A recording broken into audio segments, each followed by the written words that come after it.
Մեր երկրի ապագան անմիջապես կախված է այսօրվա կրթությունից։ Մեր կրթական համակարգը փոփոխությունների կարիք ունի։ Կրթությունը պետք է գիտելիք փոխանցի եւ ձևավորի մտածող ու ակտիվ քաղաքացիներ։ Արման Թաթոյանը այն եզակի առաջնորդն է, ով լավագույնս տիրապետում է այդ գործիքակազմին։ Արդարությունը գալիս է, որպեսզի Հայաստանում դպրոցներ չփակվեն։ Սահմանամերձ քաղաքներում ու գյուղերում զարգացնենք դպրոցները։ Պարտադիր կրթությունը լինի 11-ամյա։ Այստեղ աշակերտը կստանա նաև միջին մասնագիտական որակավորում, վարսավիրություն, գրաֆիկ դիզայն եւ այլն։ 12-րդ տարին լինի կամավոր, նրանց համար, ովքեր ուզում են ընդունվել բուհ, դպրոցների կառավարումը կրթության նախարարությունից անցնի համայնքներին։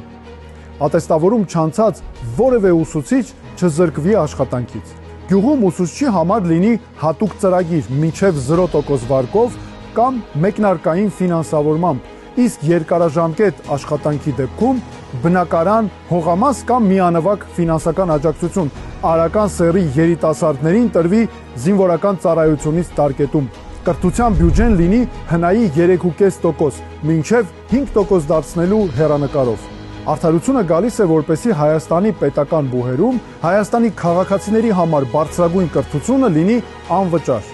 Մասնավոր բուհերում կամ վճարովի ծրագրերով սովորողների համար լինեն ուսման եւ ապրելու ծախսերի համար վարկեր, առանց ուսման ընթացքում վճարման։ Ապահովի պետություն բուհ աշխատաշուկա կապ։ Այդ թվում պետությունը պատվիրի մասնագիտություններ, երաշխավորի աշխատատեղեր։ Ձևավորվի բուհական 3 խոշոր կենտրոն՝ Հյուսիսում, Հարավում եւ Երևանում։